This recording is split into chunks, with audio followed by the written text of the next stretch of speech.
are heading to Point Pleasant, and there we are going to engage with the Mothman. Well, we think. We hope. Well, maybe not. Tina. Yes. We are here. And where is here? We're at Point Pleasant, West Virginia to see the Mothman Festival. That's right. We just happened to hit it lucky on this weekend. And looks like the line to maybe the museum is pretty long. We might not be going into the museum, but there's plenty of goodies outside. So I don't think we'll have a shortage of booths to attend. All right, I already see the iconic Mothman sculpture, so we're gonna check it out.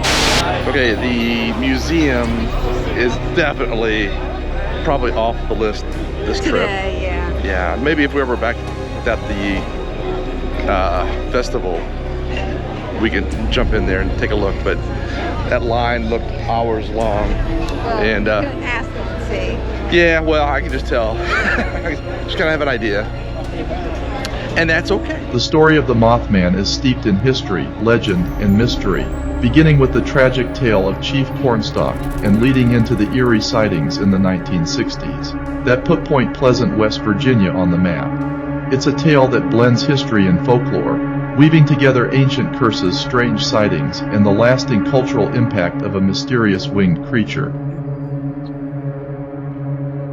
In November of 1966, the first reports of a strange, winged creature with glowing red eyes emerged from Point Pleasant. Two young couples were driving near an abandoned munitions site, known locally as the TNT area, when they encountered a terrifying figure. It stood about 7 feet tall with massive wings folded against its back, and as they drove away, it chased their car at incredible speeds. They reported their encounter to the local police, and word of the Mothman quickly spread. These sightings reached their peak on December 15, 1967, when tragedy struck Point Pleasant. The Silver Bridge, which spanned the Ohio River, suddenly collapsed during rush hour traffic. 46 lives were lost that day, and for many, the timing seemed too coincidental to ignore. Rumors began to swirl that the Mothman was somehow connected to the disaster, either as a harbinger of doom or even a direct cause. The 1975 book The Mothman Prophecies by John Keel further popularized the story, suggesting that the sightings were linked to other strange phenomena, including UFOs and men in black. Tina's like, get you a t-shirt or get you something or whatever. I'm like, I might get me a magnet to put next to the General Lee on the refrigerator. Scary. Ooh, scary stuff.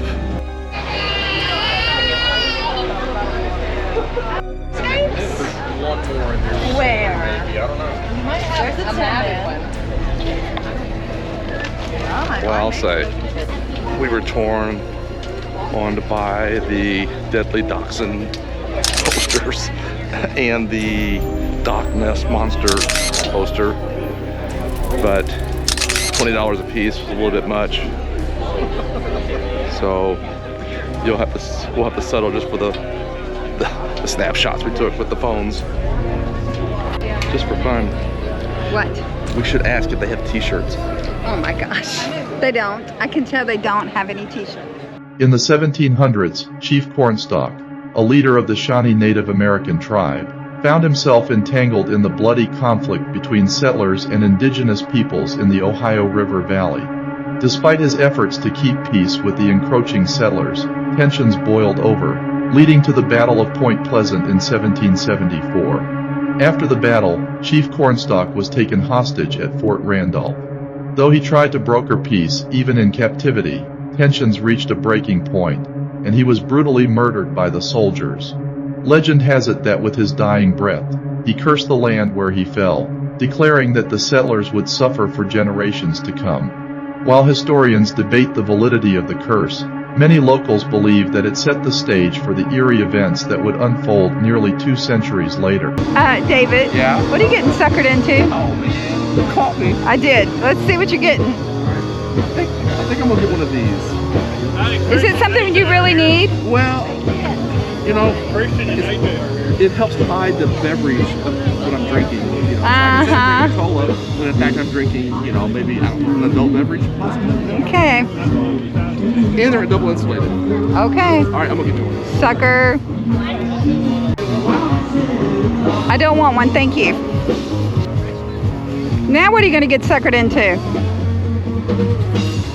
Well, you said you wanted a magnet. No, I don't want a magnet. All right, I got my koozie, my double insulated koozie, and Tina's eyeballing some magnets now. She's wanting a magnet for the fridge and the rig. We'll see if she gets it or not. Oh, I think she's buying one. I think she's gonna buy one. Let's just wait and see. She caught me. Oh, she bought one. Now who's the sucker?